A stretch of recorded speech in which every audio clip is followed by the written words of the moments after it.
Il est l'heure de retrouver Eric Seban pour une analyse des premiers mouvements à la Bourse de Francfort. Bonjour Eric. Bonjour. Bonjour, merci Eric d'être avec nous ce matin, comme tous les mercredis matins.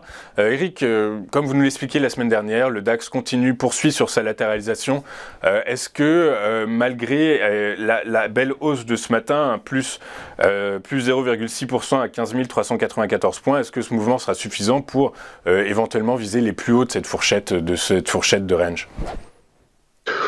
Oui, peut-être que c'est aujourd'hui que ça va se passer. En tout cas, nous sommes dans le haut de la zone d'évolution d'hier. Donc, on y était hier, on peut y retourner aujourd'hui sans problème. Alors hier, on a échoué à maintenir ce niveau-là, mais voilà, rien n'indique en tout cas que le DAX n'a pas la capacité à aller un peu plus haut.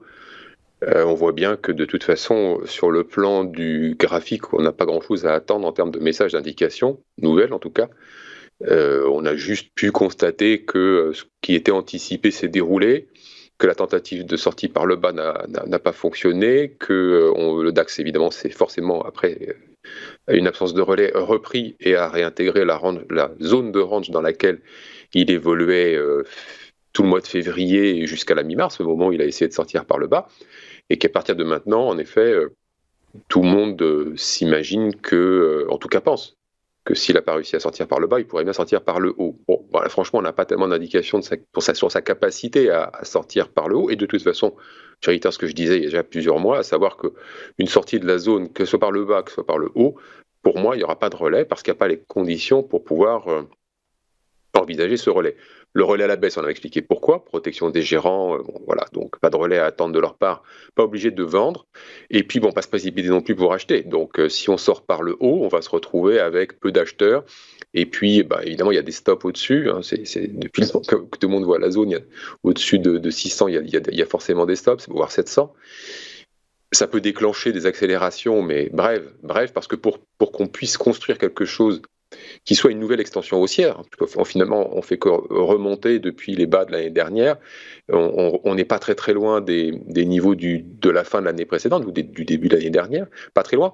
Donc on est monté, on a fait une stabilisation, et puis là, pour construire une extension haussière, et puis finalement dépasser le niveau de prix auquel nous étions fin 2021, eh bien, il va falloir un peu de carburant. Et ce carburant, d'où va-t-il venir ? C'est toujours la même question, en fait. Le carburant, qui soit pour la baisse ou pour la hausse, il faut se demander d'où il peut venir.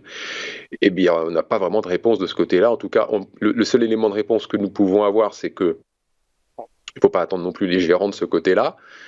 Parce que payer quand on est tout en haut, c'est pas vraiment leur façon de faire, parce que de toute façon la visibilité ne s'est pas réellement éclaircie, parce qu'ils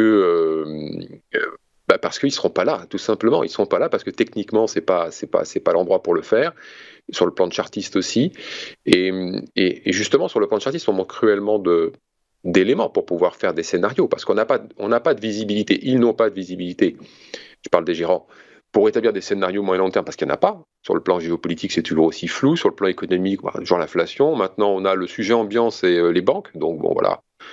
Quand ce sujet va s'arrêter, on passera certainement à un autre. Les banques n'ont pas été, en tout cas, le premier sujet qui a provoqué la baisse n'a pas reçu le catalyseur des autres sujets sur le même thème. Voilà, les banques, voilà, on parle que des banques, mais bon, voilà, le marché s'en fout complètement, et c'est normal, il n'est pas obligé de bouger, donc il s'en fiche. Alors, une fois que ce sujet sera terminé, est-ce qu'on va avoir un sujet catalyseur vers le haut ? Peut-être. Le problème, c'est que le graphique, sur le plan de chartiste, c'est zéro information, puisqu'on revient là où on était. On a fait une tentative par le bas, mais c'est tout. Bon, de toute façon, comme c'était envisagé, rien de nouveau. On est dans la zone. Tentative par le haut, ok, peut-être, oui. Et puis, on verra bien. Et puis, sans doute pas grand-chose, on va y réintégrer. Comme je vous l'ai dit, rester dans le range, finalement, ça n'empêche pas de travailler. La problématique, encore une fois, c'est toujours pareil, c'est la lisibilité à plus long terme. Le graphique n'indique rien. Sur le plan technique, on n'a rien. Et je rappelle d'ailleurs que, pour ceux qui ne le savent pas, utiliser des indicateurs techniques quand le marché latéralise, quand il est non directionnel, c'est récolter que des faux signaux, donc faites attention avec ça, parce que c'est pas bon. En ce moment, c'est faux signaux sur faux signaux obligatoirement, puisqu'on n'a plus de direction. On reste dans une zone dans laquelle, tant qu'on ne s'extrait pas, eh bien, on pourra alors continuer de travailler si on peut le faire, et puis alors commencer, justement, travailler avec des mouvements aussi erratiques, c'est pas simple. Surtout quand on fait de l'intraday. Alors on peut se déplacer vers les devises, ou on peut travailler là beaucoup plus sereinement. Moi j'ai beaucoup déplacé mon travail de ce côté-là. Et puis sur le DAX, si vous n'avez pas des options, ça devient compliqué parce que vous avez tels mouvements erratiques, d'amplitude rapide, tout est pour rien.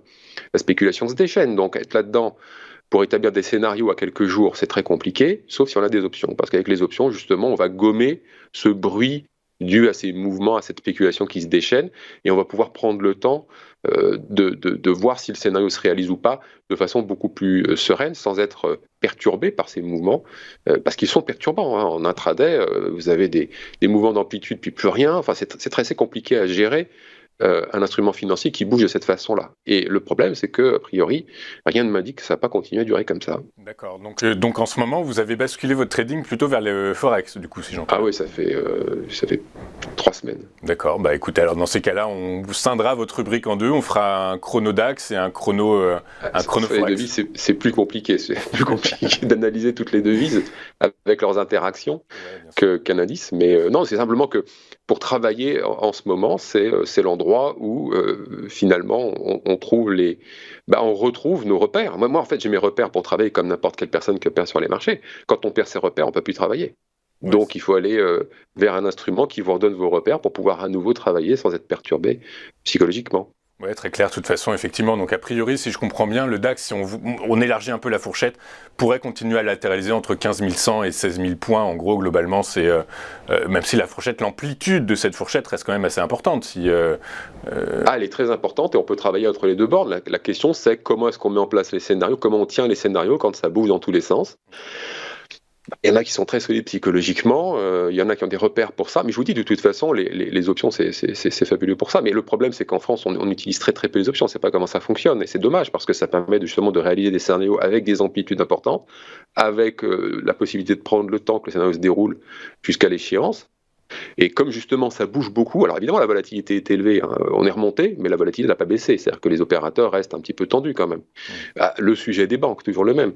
Mais avec les options, vous avez la possibilité, même si elles coûtent cher à l'achat, de pouvoir les financer par des ventes. Après, bon, il faut rentrer ces techniques, mais ça permet, dans des périodes comme ça là, de tirer son épingle du jeu et de justement de se détacher de l'intraday, travailler sur plusieurs jours sans être embêté, et puis de focaliser son intraday sur d'autres instruments. Okay. Bon, c'est notre travail en fait, on fait que ça tout le temps. C'est le métier de trader, effectivement. Ouais. Exact. Merci Eric. Eric